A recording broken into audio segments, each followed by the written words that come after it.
প্রিয় ভুট্টা চাষী ভাই বোনেরা, মা ও মাটির চ্যানেলে আপনাদের স্বাগতম।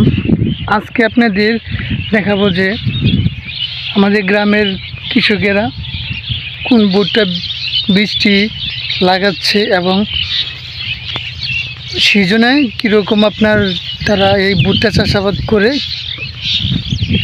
টাকা লাভবান হচ্ছে, সেটা কিন্তু আমি আজকে আপনাদের জানাবো। তো আজকে আসছি আরিফ ভাই, তিনি কিন্তু দেখতে পাচ্ছেন ওই যে আরিফ ভাই তিনি কিন্তু ভুট্টা লাগাচ্ছেন এবং কী ভুট্টা লাগাচ্ছেন, আমাদের গ্রামের মানুষ কোন ভুট্টার বীজটার প্রতি প্রাধান্য দেয় সেই বিষয় নিয়ে কিন্তু আপনাদের আলোচনা করবো। এমনকি সিজনে কত টাকা তিনি লাভবান হন বা কত টাকা বিক্রয় করেন সে বিষয় নিয়ে আলোচনা করব আজকে। তো পাশেই থাকবেন সকলে। আরিফ ভাই, আসসালামু আলাইকুম। ওয়ালাইকুম সালাম। তো কেমন আছো? ভালো। তো তুমি এবার ভুট্টা কত শতাংশ জমি করতেছো? এবার প্রায় এই শতাংশ হয়েছে 300 মনে করছে 9 বিঘা। 9 বিঘা জমি। তুমি এই 9 বিঘা কত বছর ধরে করতেছো? এই প্রায় 3 বছর ধরে আমি ভুট্টা করতেছি। গতবার করছি, এর আগের বার করছি, এবারও ভুট্টা আমি হইতে পারি আলেস্কা লাগাই। গ্রামের যে চাহিদা কিরকম? এখানে সেরকম, এটা বেচতে ভালো, এত ফলন ভালো। এটা শতাংশ কয় মন হয় শুকায় একদম? আমাদের পাশের মাপে শতাংশ মনের উপরে হয়ে যায়। মনের উপরে হয় শুকায়া যদি তাহলে 33% 1 বিঘাতে তাই প্রায় 40 মনের মতো হয়ে যায় নাকি? 1 বিঘাতে শুকায় কিন্তু 40 মনের মতো হয়।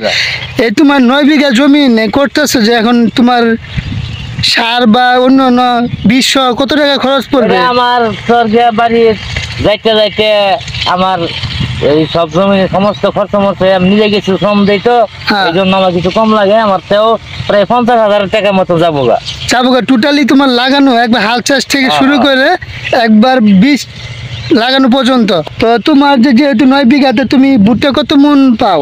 ভুট্টা আমার অনেক বিরাট লাভবান। আমি ভুট্টা এতে আমি গতবার ভুট্টা বেচি 2.5 লক্ষ টাকা, এবার 2.5 লক্ষ টাকা আশা করতেছি।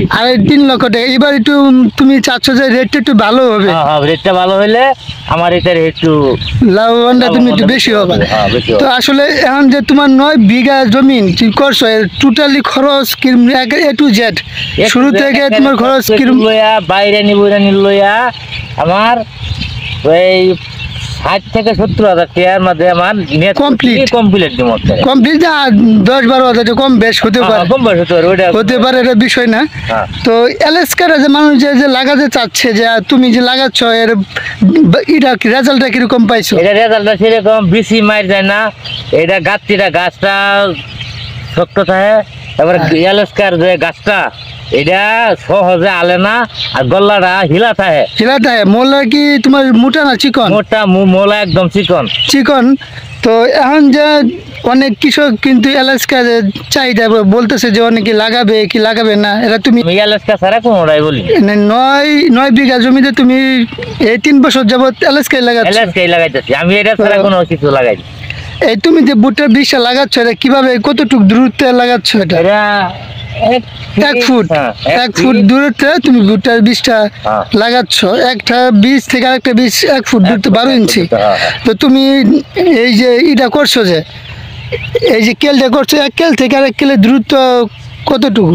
এটা 18 ইঞ্চি হইতে পারে। 18 থেকে 20 এটা ভালো হয়। ভাই তিনি এবার প্রায় 9 বিঘা জমি 3 বছর যাবৎ করছেন। তিনি কিন্তু ভুট্টা চাষাবাদ করে অনেকটা উপকৃত হয়েছেন, লাভবান হয়েছেন। সেই বিধায় কিন্তু তিনি এই ভুট্টা চাষের প্রতি প্রাধান্য বেশি দিয়েছেন। তো যদি আপনারা ভালো ফলন পেতে চান, অবশ্যই আরিফ ভাইয়ের মতো এলাকা ভুট্টাটা লাগাবে। এলাকার ভুট্টা অনেক গুণ আছে। তো সে পর্যন্ত সকলে ভালো থাকবেন, সুস্থ থাকবেন। সকলকে ধন্যবাদ। আসসালামু আলাইকুম।